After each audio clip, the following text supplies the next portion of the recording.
Or not. Thank you, Madam President. Today, yet another American community is in shock and grief after yet another American mass shooting. This morning, a shooter entered the Covenant School in Nashville, Tennessee, reportedly armed with 2 assault rifles and a handgun. This is an elementary school for students in preschool through the 6th grade. The children are as young as 3 and 4 years old. Upon entering the school, the shooter opened fire, killing at least 3 staff members and 3 students. I cannot begin to imagine what the families and school community are feeling at this moment. We send our prayer and condolences, and we are certainly grateful for the first responders who were dispatched to the school within minutes and ran toward the sound of gunfire. But once again, thoughts and prayers are not enough. These mass shootings, especially targeting little children, are happening with sickening regularity in this nation. This could be the 129th mass shooting since this year 2023 began. 129 mass shootings in America, and we are fewer than 90 days into this calendar year. That's more than 1 mass shooting per day. What is a mass shooting? 4 victims, either shot or killed in an incident. Last year, Congress took some important steps on gun safety reform with Bipartisan Safer Communities Act and the Violence Against Women Act reauthorization. The Judiciary Committee that I serve did a lot of work on these measures, and I was happy to support both of them. But as today's shooting in Nashville, Tennessee demonstrates, there is more work to be done. The fact that this is a daily occurrence in America is unconscionable.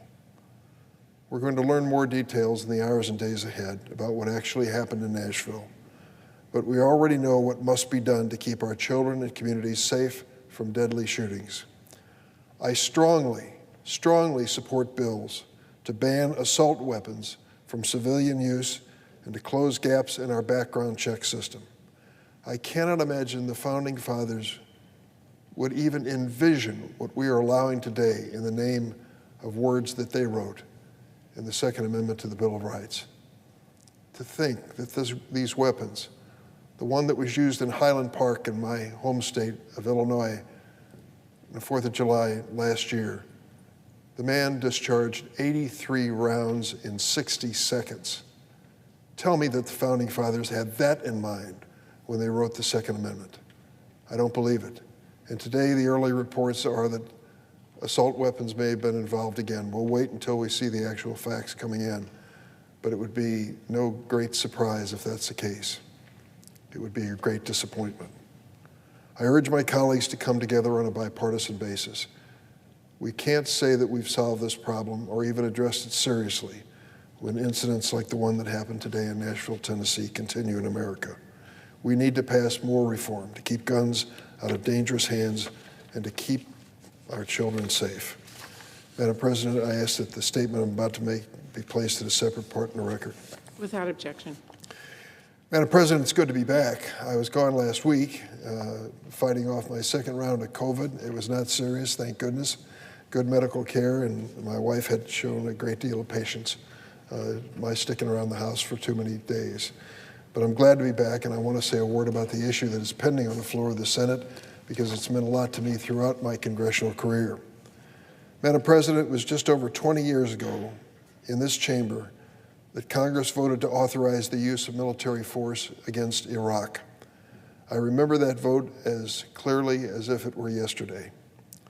It was little more than a year after the vicious terrorist attacks of 9/11. Our nation still felt deeply about what had happened to 3,000 innocent Americans.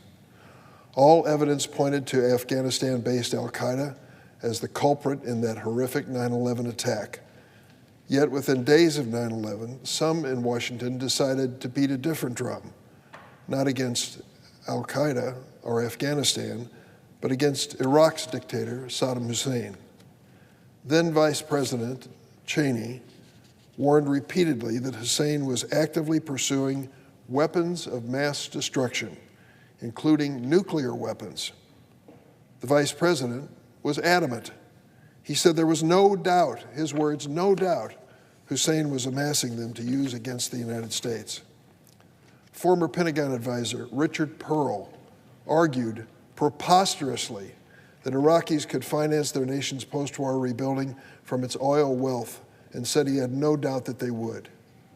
And then President George W. Bush, who claimed the war was his last choice, provocatively tried to link al-Qaeda with Saddam Hussein, a dubious claim that was naturally echoed by then Secretary of Defense Donald Rumsfeld.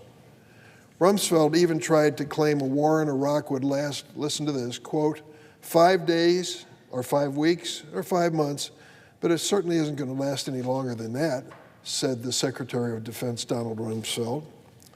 Then Deputy Secretary of Defense Paul Wolfowitz and Vice President Cheney insist that Iraqis would be welcoming the United States military as, quote, liberators. When asked about reports that a war with Iraq would require hundreds of thousands of American troops, Wolfowitz casually dismissed the warning as, quote, way off the mark. The American people were summarily deceived and misled by the political leaders in Washington. Then came the war. It didn't last weeks as we were promised. It lasted for most of the next decade. More than 150,000 American troops have served in Iraq. No nuclear weapons or other weapons of mass destruction were ever found. We were never greeted as liberators. Iraqi oil didn't pay for the damage, the $2 trillion cost of the war. American taxpayers paid for it. More than 4,500 U.S. service members died in that conflict in Iraq. Another 32,000 were wounded, many of them grievously. My colleague in the Senate, Tammy Duckworth, is one of those who was seriously injured. It's what brought her to my attention when I invited her to speak or to listen to a State of the Union address, and her heroism brought her to my attention politically. I'm honored that she serves with me here in the Senate. Countless Iraqi civilians lost their lives in the ensuing civil war that erupted after Saddam Hussein was toppled. I had voted 1 year before the beginning of the Iraq War to support the use of military force in Afghanistan. It made sense. They generated al-Qaeda. Al-Qaeda generated 9/11. It was time for us to answer. That is where those who masterminded the 9/11 attacks were located. But I was never convinced our sons and daughters should be sent to war in Iraq. That's why I was one of 23 senators, 1 Republican and 22 Democrats, who voted against the 2002 Iraq authorization for use of military force, known as the AUMF. History has shown that my concern and misgivings, along with my colleagues, 23 of us, were tragically correct. I doubt few here in Washington at the time could have imagined that this AUMF would still be referred to and referenced for U.S. military action over 20 years later. Even more incredibly, the 1991 Gulf War AUMF that was supposed to expel Iraq from Kuwait is still in effect more than 30 years later. To allow such resolutions to remain in effect decades after the wars they authorized is more than just a clerical oversight. It's a threat to our national security. It's an open-ended invitation for conflict. That is why today's action, repealing these 2 AUMFs, is long overdue. I want to thank my colleagues on a bipartisan basis, Senator Tim Kaine of Virginia, Senator Young of Indiana, for leading the effort. I'm honored to co-sponsor it. In the end, the debate before us isn't about whether Iraq posed a threat to Kuwait in 1991 or to the U.S. in 2001. It is not even about the ultimate merits of those conflicts. This long overdue debate in the Senate floor this week is instead about Congress's responsibility when it comes to war and about the use of open-ended authorizations to send military forces. Our Constitution is clear on one question. Many others too, but certainly on one question. Article 1, Section 8 says, the power to declare war is an explicit power of Congress. The Founding Fathers got that right as far as I'm concerned.